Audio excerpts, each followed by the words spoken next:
Poyamba tipereke moni makamaka pa nthawi imene timakhala tikuonera komanso kumvera mawu amene ali mawu a Mulungu amene amachokera m'Baibulo. Inde takhala tikumva maulaliki osiyanasiyana maka kuchokanso kwa alaliki osiyanasiyana nthawi imene yangupitayo. Leronso ndi chinthu chabwino kwambiri maka pa nthawi imeneyi tikhalenso tikupitiriza kuphunzitsana mawu amenewa, mawu amene ali ochokera m'Baibulo makamaka kudziranso mitu yosiyanasiyana imene azilikathu azikhala akupitiriza kutiphunzitsa ifeyo. Monga mukudziwa kuti pamene tikukhala pa dziko lino lapansi timakhala tikudutsa mu nyengo zosiyanasiyana. Mwachitsanzo timakhala ndi nthawi inake imene timakhala ndi nyengo imene timayifa bwino m'mutu mwathu. Timaona kuti koma nyengo zino zinamakhala chonchi, moyo wanga ndekhoza makhala bwino. Tilinso ndi nyengo inanso imene ifeyo tikakhala kuti tili mu nyengo imeneyo timayifa kwambiri zedi. Ndipo moyo wathu sitifuna kuti takhala mu nyengo imeneyo kwa nthawi yotalika. Iyinso ndi nyengo inanso imene moyo wa munthu umayenera ndithu kutulutsemo. Koma kodi nanga mukakhala mu nyengo imeneyo, kodi inu nyengo zimenezo mpaka mumatuluka osatchulako dzina la Mulungu? Pali nyengo zina zowawa zimene mukakhalamo monga zili nyengo za mavuto zimene timafunafunabe Mulungu akhale nafe kuti maka atithandizire pa zovuta zimene ifeyo takumana nazo. Koma likati tatuluka kodi mapitirizabe kuchita chifuniro chake cha Mulungu? Tiona kuti ambiri tikatatuluka mu zovuta zimene ifeyo tili nazo timasiya kupembedza Mulungu, timasiya kuchita chifuniro chake cha Mulungu. Chifukwa chake chifukwa tawomboka mu zovuta zimene ifeyo tinali nazo. Timangofuna Mulungu pa nthawi imene ifeyo tili mavuto. Koma tikakhala pa mtendere osaonanso Mulungu kukhala kufunikira. Kodi Mulungu amafuna kuti ifeyo tizichita choncho? Kodi Mulungu amafuna kuti ifeyo tizidza kwa Iye pamene ifeyo tili pa mavuto? Tikati tionetsetse Mulungu samafuna choncho. Mulungu amafuna nthawi zonse tizikhala kuchita chifuniro chake. Mulungu amafuna nthawi zonse tizikhala tikumbukira mawu yake. Mulungu amafuna kuti nthawi zonse tizikhala tikusunga malamulo ake. Koma nanga ife kodi timachita choncho? Tiona kuti ayi. Mulungu limamupanga treaty ngati imene timapangira lawyer. Anthu ambiri limapita kwa lawyer pamene pokhapokha tili pa mavuto osakhala nthawi ya mtendere ayi. Tikuona kuti tili ndi mulandu ndi imene timamufuna lawyer kuti atithandizire. Lawyer amakhala ofunikira pa nthawi imene ifeyo tili pa mavuto. Chimodzimodzinso kwa Mulungu. Anthu ambiri timamuona Mulungu, timamutenga Mulungu kuti ndi ofunikira pa nthawi imene ifeyo tili pa mavuto. Koma tikakhala kuti tatuka mu mavuto mucha timamuona kuti Mulungu ngosatani wati ngosafunikira. Inde ndizoonadi kuti Baibulo limanenadi kuonetsa kuti Mulungu ndiye thandizo lathu makamaka pamene ifeyo tili pa mavuto. Kodi nanga tiziona tiyenera kuthera kwa Mulungu pamene tili pa mavuto pokha? Tikakhala pa mtendere ayi? Tiyenerabe kuti nthawi zonse nyengo zonse tiyenerabe titani kuti tikhale kwa Mulungu. N'chifukwa chakenso mu tsiku lero naona kutinso ndi chinthu chofunika kwambiri makamaka kuti mu nthawi imeneyi tipitirize makamaka program imeneyi mphunziro la nthawi zina zimenenso Mulungu tingamufune kuti atithandizire. Nthawi zimene Mulungu angafunenso kuti atithandizire ndi nthawi zitizo. Kodi nthawi yokha imene tili pa mavuto? Ayi, si nthawi zokha zimene ifeyo tili pa mavuto. Chinakhala nthawi imene ifeyo tili pa mtendere, kaya tili pa mavuto, kaya tili kusangalala morani, nthawi ineyi yonse Mulungu amafuna bere tizichita chifuniro chake. Tateri tione nthawi zina zimene ifenso tiyenera kuti tizichita. Tikati tione anthu a dziko lapansi timazigawa nthawi. Timati kuti ine ndili wachichepere sindingamarani kuti sindinoyenera kumachita chifuniro chake cha Mulungu. Ayi ndipo ndinokalamba sindingachite chifuniro chake cha Mulungu. Ayi ndipo ndinosauka sindingachite chifuniro chake cha Mulungu. Apo ine ndinochita bwino ndikuone kuti ndizisamalira ndalama zanga ndizisunga bwino ndalama zangazi. Poti nthawi yambiri ndimakhala ndiyokhayo yoona chuma changa kuti kuyenda bwanji. Kodi timaonanso nthawi imene siyolinso ifeyo tingafune tikuchita chifuniro chake cha Mulungu. Koma kodi Mulungu amafuna choncho? Mulungu samafuna choncho ayi. Nthawi zinanso zimene Mulungu amafuna kuti ifeyo tizikhala tikuchita chifuniro chake, nthawi ino ndi imene ifeyo tili achichepere. Nthawi imene ifeyo tili achichepere ndi imenenso Mulungu amafuna titamachita chifuniro chake. Kodi inu pamene muli achichepere mumachita chifuniro chake? Ambiri amene tili achichepere kapena kuti achinyamala sitipembedza komwe ayi, timangokhala. Chifukwa chani? Timati nthawi singakwane kuti tingamachite chifuniro chake cha Mulungu. Koma kodi Mulungu potilenga anatilenga kuti tizichita choncho? Ayi. Ine pamene tili achichepere ndi imene timaona kuti ndi nthawi yathu yosangalala. ndi nthawi yochita zimene ife tikufuna. Koma Bible limafotokoza kuti ife tizikira choncho. Tionabe kuti Bible sinena choncho. Tateni tiwerenge kuniko buku la Miyambo 22 verse yake ya 6 mmene limafotokozera. Miyambo 22 verse yake ya 6 imanena kuti phunzitsa mwana poyamba m'njira yake, ndipo ngakhale atakalamba sadzachokamo. Bible likufotokoza bwino lomwe pamenepo kuti pamene ifeyo timphunzitsa mwana, kapena kuti pamene ifeyo tili achichepere tingaphunzire mawu a Mulungu, chimene tingaphunzire tili achichepere chidzakhazikika mu mtima mwathu, sitidzachiwala.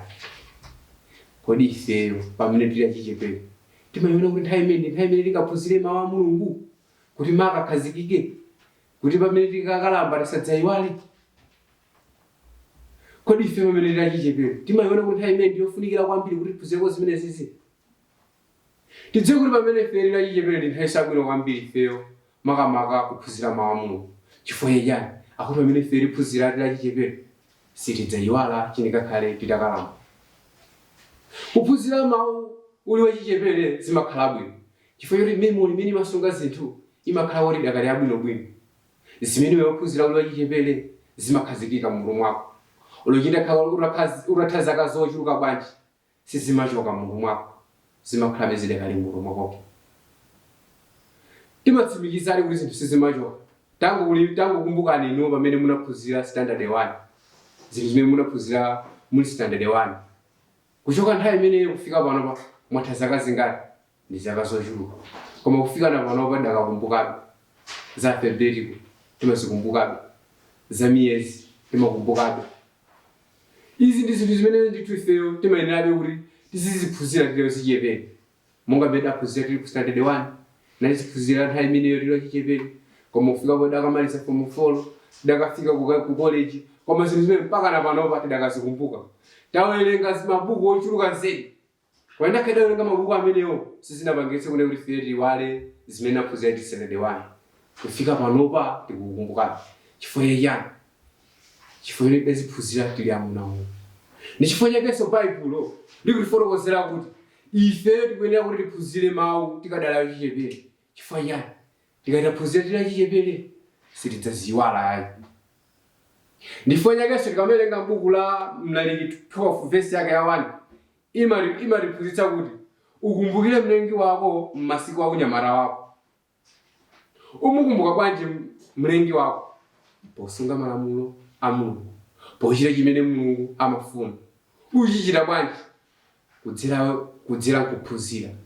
Pamene yophunzira uli wachichepere ndi mmene ungadziwe kuti Mulungu amafuna izi, Mulungu safuna izi.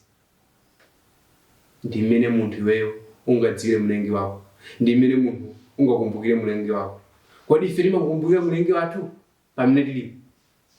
Ine ndizoona adi ndife achichepere, koma dziwani kuti zimene muliyo azanu amatumikira Mulungu. Kodi ime chingakulepheretseni ndi chani kuti mso mwambe kutumikira Mulungu pamene muli achichepere?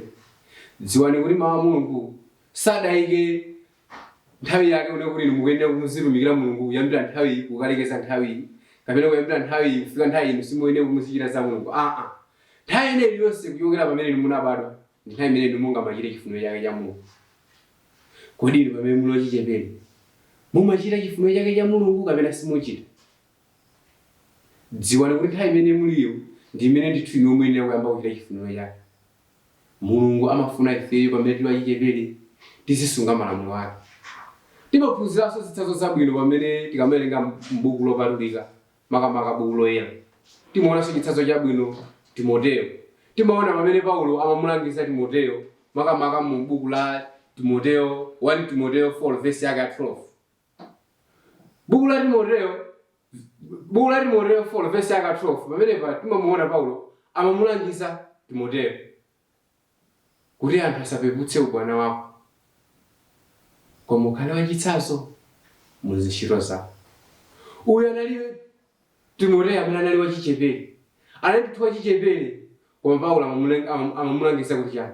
Chindakhale uli wachichepere, koma pa ntchito ya Mulungu ukuyenera kukhale wachitsanzo. Kodi mukuona kuti mungakhale wachitsanzo?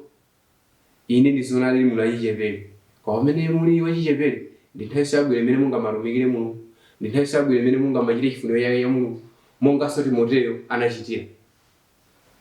Mawu a Mulungu sachititsa manyazi ake. Mawu a Mulungu amafunabe kuti ife tiziwachita nthawi zonse, kaya ndife ochepa, kaya ndife okalamba, koma Mulungu amafunabe titamachita chifuniro chake. Kodi inu pa nthawi imene inu muona kuti mudzamba kuchita chifuniro chake cha Mulungu, muona kuti ndi nthawi itiyo. Timuonanso chitsanzo china Yeremiya. Yeremiyanso anali mmodzinso amene anali kukanakana kuchita chifuniro chake cha Mulungu, koma Mulungu anamuwuza kuti usachite mantha ayi. Usaope, ine ndidzakhala nawe pa nthawi imene uzidzachita chifuniro changa. Timuonanso chitsanzo china Davide. Davidenso anali munthu mmodzinso amene adayamba kugwira ntchito ya Mulungu ali wachichepere. Timuona kuti Davide ali wachichepere ndi amenenso anawombola ana a Israeli pamene anali kulimbana na Afilisti. Kodi ndimuona kuti nthawi imene muliliyo simungachite chifuniro chake cha Mulungu? Tionani zitsanzo zabwino zimene taziona kuchokera m'Baibulo, anthu amene anali achichepere kumachita chifuniro chake cha Mulungu. Dziwani kuti nthawi imene muliyo mukhoza kuchita chifuniro chake cha Mulungu. Tatiyeni tipitirize phunziro limene limakanso kuonanso nthawi ina imene ifeyo tiyenera kumachitanso chifuniro cha Mulungu. Nthawi ina imene ifeyo tiyeneranso kuchita chifuniro chake cha Mulungu nthawi imene ifeyo tili mu uchimo. Nthawi zambiri anthu tikakhala mu uchimo timaona kuti apa ndi ayi basi, siyofunikira nditamakhala ndi kuchita zintchito za Mulungu. Timachita manyazi kuti poti ine ndapha munthu, poti ine ndachita chigololo, kodi nanga ndikapita kutchalichiko anthu sazikandilozerana, anthu sazikandiseka. Dziwani kuti nthawi imeneyo ndi imenenso Mulungu amafuna ino murapita kumene ali. Ndi imene Mulungu amafuna mutasendera chifupi. Chifukwa chani? Amadziwa kuti inu mukakhala kutali ndi kuti ubwezi wa pakati pa inu ndi iyeyo ukhala utatayika pamenepo. Ndi chifukwa chake tikamawerenganso m'buku la Luka 13 verse yake ndiyo ya 3. Ndinena kwa inu, iye ayitu, koma ngati inu simutembenuka mtima mudzawonongeka nonse momwemo. Buku la Luka likutifotokozeranso ife kuti ife ngati tingakhalebe mu uchimo ndipo tikhazikikabe mu uchimo momwemo osatembenuka mtima, Bible likufotokoza kuti ife tidzawonongekera momwemo. Kusonyeza kuti pamene ife tili mu uchimo ndi nthawi yabwino kuti ifeyo tikhale tikulikhala ndi maganizo ochokamo mu uchimomo. Kodi ife pamene ife tili mu uchimo timakhala ndi nthawi yofuna titachokamo mu uchimomo kapena timafuna titamera mizu tilibe mu uchimomo? Dziwani kuti Mulungu amafuna titachokamo. Ndi chifukwa chake tikamawerenganso buku la Yesaya 59 verse yake 2 imafotokozanso bwino lomwe. Imafotokoza kuti zoyipa zanu zakulekanitsani inu ndi Mulungu wanu, ndipo machimo anu abisa nkhope yake kwa inu. Akuti ife pamene ife timakhala kuti tili mu uchimo ali timalekana ndi Mulungu wathu. Sikulekana kokha kwayi, komanso akuti machimo athu amabisa nkhope yathu kuti ife tisakhale oonekera pamaso a Mulungu. Kodi inu pamene inu muli mu uchimo simuona kuti ndi nthawi yabwino yotinso mutamakhala musenda chifupi ndi Mulungu ndi kumachita chifuniro chake?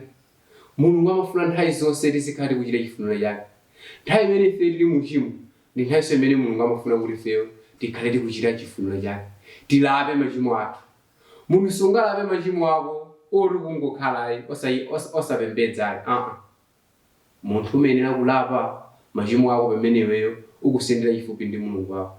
Ndipo amene angatikhulupirire machimo athu ndi Yesu yekha.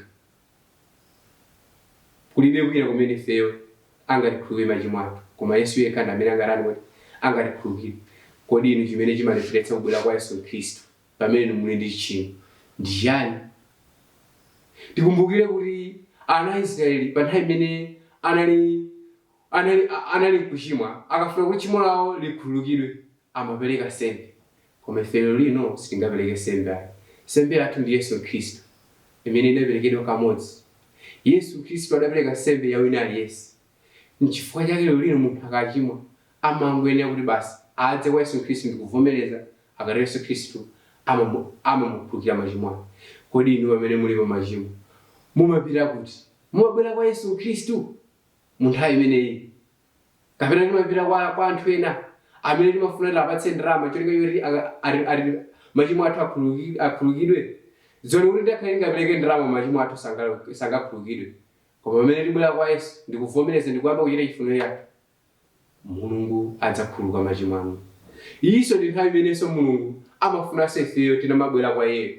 Mwachitsanzonso timaonanso chitsanzo chabwino tikamaona Saulo amene anali kupha Akhristu.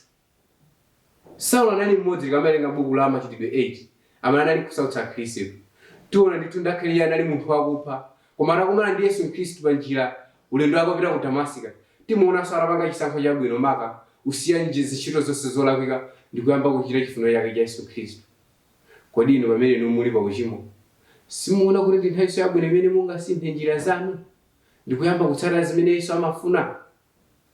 Dziwani kuti kuchita chifuniro chake cha Mulungu sipokhapokha pamene inu mukuona kuti zinthu zikuyenda, koma ngakhale pamene inu muli mu uchimo, Mulungu amafunanso nthawi imeneyoyo tidze kwa Iyeyo. Tikachita choncho Mulungu amakondwera, Mulungu amasangalala. Chifukwa chani? Amadziwa kuti anthu anga amene ndinalenga kuti akhale mu dziko lapansi akuchita zimene ineyo ndinawalamulira kuti azipanga. Kodi inu mumachita zifuniro zake za Mulungu? Dziwani kuti ngakhale muli mu uchimo, imenenso ndi nthawi yabwino imene inu mungadze kwa Yesu Khristu. Mulungu amafuna inuwo munabwera kwa Iyeyo, mulapa machimo anu kuti akhululukidwe. Iso ndi nthawi yabwino imene Mulungu amafunanso ifeyo titabwera kwa Iye kuti machimo athu akhululukidwe. Nthawi inanso imene Mulungu amafunanso kuti ifeyo tidze kwa Iyeyo ndi nthawi imene zinthu zikuyenda komanso sizikuyenda. Tilipo anthu ena zinthu zikamayenda Mulungu timamuyiwala. Tikakhala ndi chuma anthu ambiri kapena tikapeza zimene ife timafuna timayiwala Mulungu. Koma tikakhala kuti zinthu sitingazipeze timakhala tikusala tsiku ndi tsiku tikubwera kuphika kupemphera pafupi cholinga choti Mulungu atiyankhe mavuto athu amene ifeyo tili nawo. Koma Mulungu akatiyankha timasiya, zikamba kuyenda timasiya. Anthu ambiri anasiya kupembedza. Takumbukani inu kugomera kumene mumapita. Ndi anthu angati amene anasiya kupembedza chifukwa cha chuma chimene ali nacho?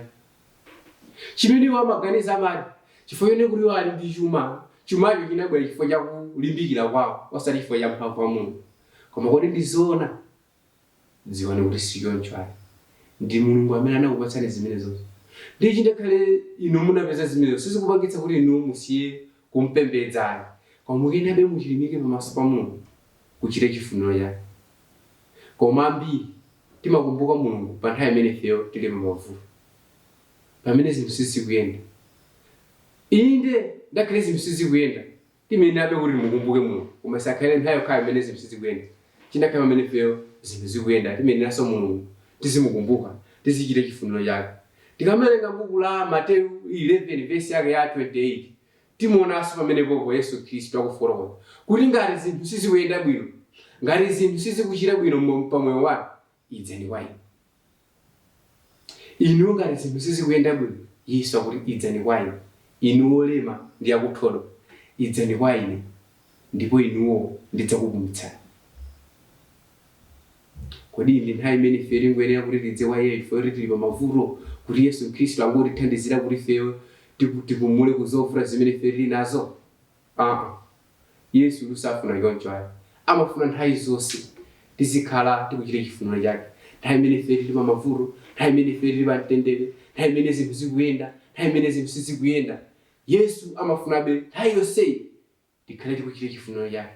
Koma kodi dziko lapansi limachita choncho? Dziko lapansi silikupanga choncho ayi. Dziko lapansi limangofuna pa nthawi imeneyo lili pa mavuto likhale likufuna Mulungu. Koma likachita bwino pa zimeneyo limafuna, basi limaona kuti Mulungu ngosafunikira. Timuonanso zitsanzo zabwino zimene ndithu timaziona kuchokera mu Baibulo. Makamaka Yobu. Yobu nthawi imene anali ndi chuma analakuchirabe chifuniro chake cha Mulungu. Nthawi imenenso anali pa masautso, Mulungu Yobu sanachokabe pamaso pa Mulungu, anakhalabe pamaso pa Mulungu kuchita chifuniro chake. Koma anthu alero tikati tikakhala pa masautso, tikakhala kuti tili pa mavuto, timachita chani? Timayiwala kupemphera. Timaona kuti nthawi isiyoyenera kuti ife tamatani kuti titamapemphera. Timangofuna nthawi imene Mulungu angatithandize, kuti akatero kutithandiza tikuona kuti zimene timafuna zatheka, basi timaona kuti nthawi imene imene Mulungu analofunikira, nthawi inayo yosafunika. Koma Yobu sanachite choncho ayi.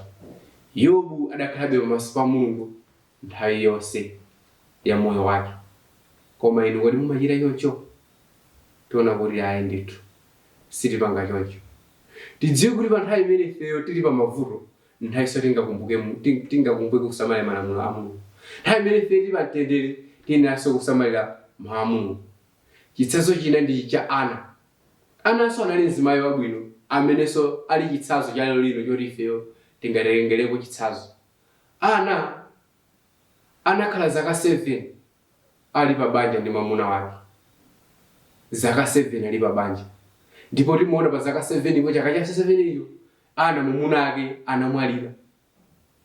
Anamwalira mwamuna wake sanati achifoyone kuti mwamuna wanga wamwalira ndisiye kupembedza. Ana adapitirizabe kupemphera.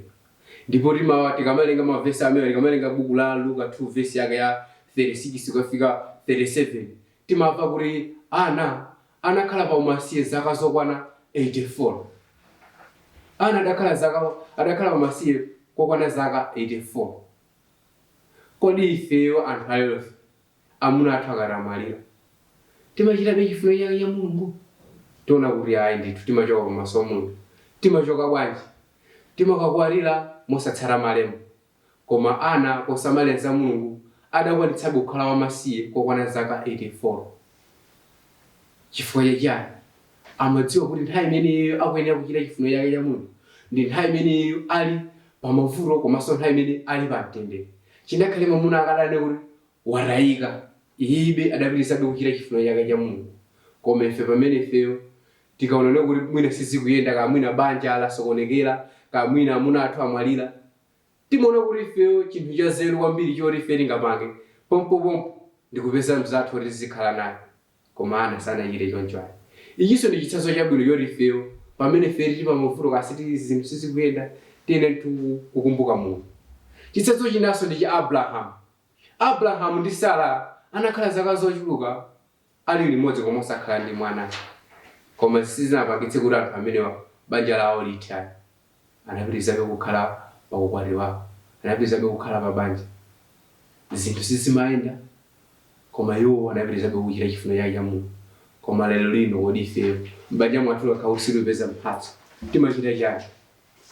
Timati ayi ndithu uyu si mkazi ayi apite. Banja lathu limatha osakhala chifukwa cha chigulu layo, limatha chifukwa cha zokhumba zathu. Koma Baibulo limati chani? Banja lithe chifukwa cha chigulu. Kodi ife banja lathu limasokonekera chifukwa choti tayi wina akochita chigulu tiona kuti ayi chifukwa kuti mwina mwakasilipeza mphatso ya mwana. Izi sizifukwa zimene zoti banja likhoza kusokonekera. Chifukwa chimene banja likhoza kusokonekera ndi chifukwa chokhacho choti wina wachita chigulu. Mulungu amafuna ifeyo tizichita chifuniro chake nthawi zonse, nthawi imene zinthu zikuyenda komanso nthawi imene zinthu sizikuyenda, monga Abrahamu ndi Sara anachitira, monganso Yobu anapangira, monganso Ana anachitira.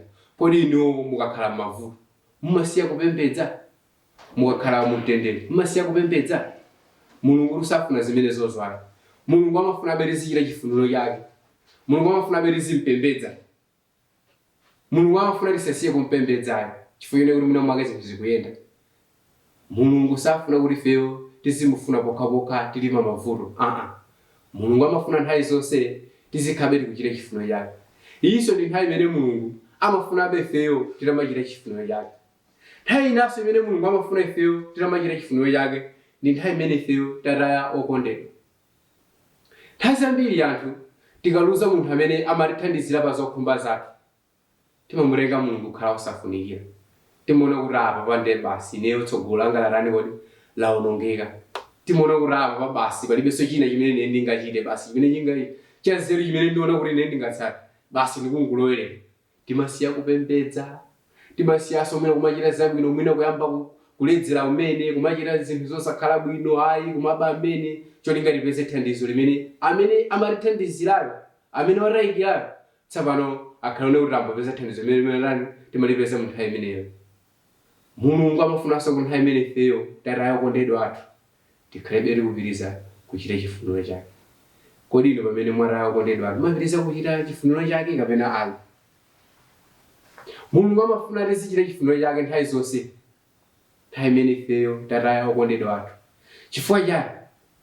ndi Mulungu yekhayo amene angatonthoze pamene ifeyo tataya okondedwa athu.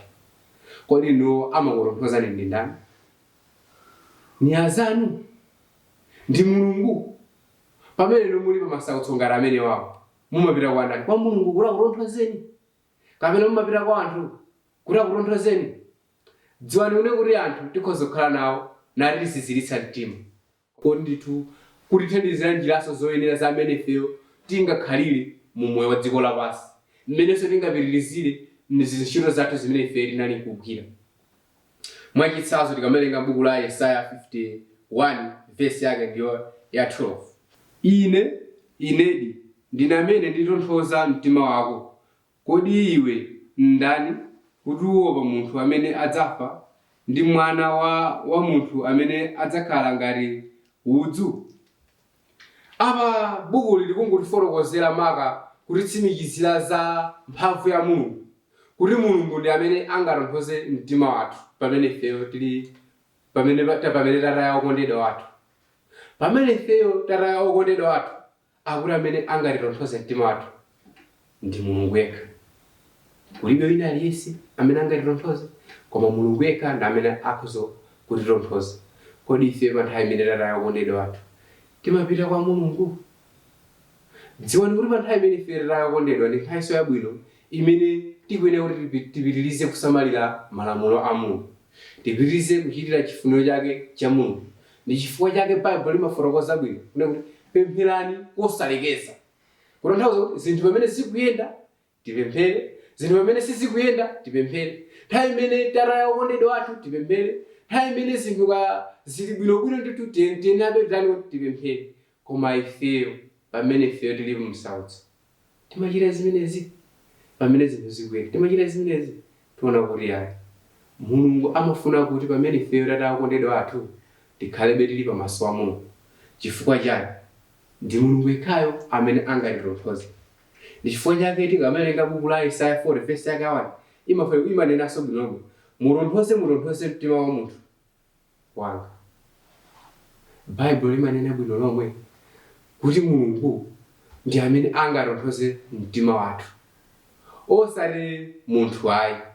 Munthu tikhoza kukhala naye pa nthawi imene ifeyo tafuna ndi kutilimbikitsani pa zimene ifeyo timafuna za moyo wathu, koma sangatitonthoze mokwanirani. Koma Mulungu yekha ndi amene akhoza kutitonthoza.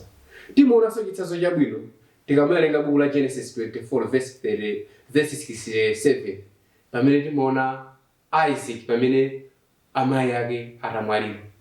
Timaona kuti Mulungu ndi amene adatonthoza mtima wake. Mulungu ndi amene adatonthoza mtima wake, osati munthu ayi. Kutanthauza kuti Mulungu ndi amene angatithandizire ifeyo kuti titonthozedwe pamene tataya okondedwa athu. Kodi ifeyo tikakhala otitonthoza okondedwa athu amatonthoza ndani? Baibulo likufotokoza kuti ndi Mulungu yekha amene akhoza kutonthoza ifeyo. Izi ndi zimenenso ndinafuna kuti tigawane mu nthawi imeneyi, makamaka poona nthawi zimene ifeyo timazika kuti Mulungu tizikhala tikusendera pachifupi ndi Iye. Ambiri timaona kuti ndi nthawi yabwino kuti tisendere kwa Mulungu pamene tili pa mavuto. Koma kodi Mulungu amafuna choncho? Mulungu samafuna choncho ayi. Mulungu amafuna pa nthawi imene ifeyo tili achinyamata, kapena nthawi imene ifeyo tili achichepere, tiyambe kuchita chifuniro chake. Nthawi imene ifeyo tili mu uchimo, tiyambe kuchita chifuniro chake. Nthawi imene ifeyo zinthu zikuyenda komanso sizikuyenda, tizichita chifuniro chake. Nthawi imene ifeyo tataya okondedwa athu, tipitirizebe kuchita chifuniro chake. Kodi ifeyo nthawi zimenezi timakhala kuchita chifuniro chake kapena ayi? Tidziwe ngati ifeyo sitichita chifuniro chake mu nthawi zimenezi, tidziwe kuti timalakwitsa. Tisamapite kwa Mulungu pa nthawi yokhayo imene ifeyo tili pa mavuto. Tisamafune Mulungu kuti atithandizire pa nthawi imene ifeyo tili pa mavuto. Tifune Mulungu nthawi zonse. Chifukwa chani? Mulungu ndi thandizo lathu la nthawi zonse. Kuti zinthu ziziyenda moyo mwathu ndi chifukwa cha Mulungu. Ndi Mulungu amene amatidutsa ndi moyo kuti ifeyo tizigwira zintchito zathuzo. Ndi ngati Mulungu amatidutsa ndi moyo, chomagawa nthawi kuti nthawi ndiyene ndichite za Mulungu ndi chiyani? Tikuyenera nthawi zonse tichite chifuniro chake. Tikachita choncho ndiye kuti ifeyo tidzakhala olungama pamaso a Mulungu. Koma ngati sitingachite choncho, tidziwe kuti tidzakhala olephera pamaso a Mulungu. Mulungu amafuna ifeyo tizichita chifuniro chake nthawi zonse, osati tizigawa nthawi ayi, osati pori ndidakalamba sindingachite chifuniro chake cha Mulungu, kapena pori ndine ochepa Mulungu samafuna choncho ayi. Mulungu amafuna kuti ife pamene ife tilipo tichite chifuniro chake chimene Mulungu anatilengera. Ndi chifukwa chake Mulungu amafunabe kuti ifeyo tikhalebe ana wake makamaka pakuchita chifuniro chimene iyeyo amafuna. Nthawi imene ndithu tinaona kuti tigawane zimene zizi maka nthawi zinaso zimene Mulungu amafuna ife tikhale tikuchita chifuniro chake. Ambuye adalitse zimenezi nthawi zonse. Amen.